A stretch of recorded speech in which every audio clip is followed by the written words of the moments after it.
one of the things that we talk about on a fairly regular basis is the explosion of public debt, meaning not in terms of like the government debt, but in terms of debt issued by publicly traded companies. There's way more debt out there on publicly traded companies than there has been ever before. And a lot of that debt is what they call triple B rated debt.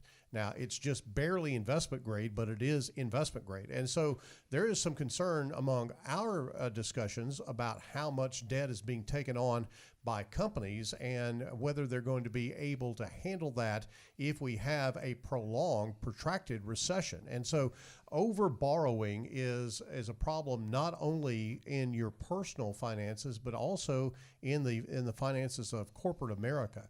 And this leads to things like the financial crisis that we had in 2008. Right. And that's a big concern. When you're looking at investments, you always want to take a look and say, okay, how much debt does that particular company have, and are they able to handle that debt? You have to take a look, I think, too, at the source of that over borrowing. I do think it's important to point out that 2020 was an unusual year. Yeah, I do for think sure. a lot of people may have incurred new debt, maybe even credit card debt, just trying to buy groceries because they lost their job or they were furloughed from their job, and that's a different thing. But it's a great time now, if you're getting back to normal, to attack that.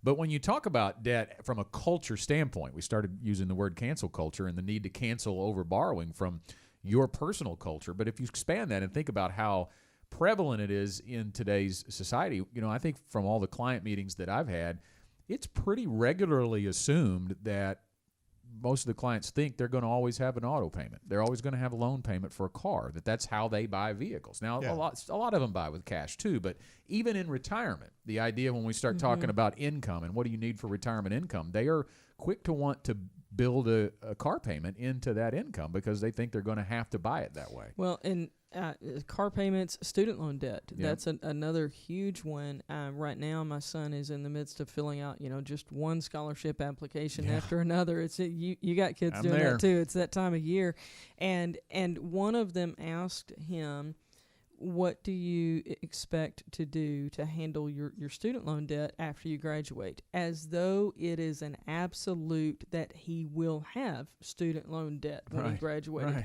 And my son brought me the question and he went, Mom, I'm not going to have student loan debt. Like, what do I tell them? Because they're assuming I will. And I said, well, you need to tell them why you won't. And so that's how he handled the conversation. But you think about that as a culture that it is an assumption that you'll have a car payment. It is an assumption that you'll have a student loan. It is an assumption that you'll have a mortgage, frankly, for the rest of your life. That's the way most people look at it.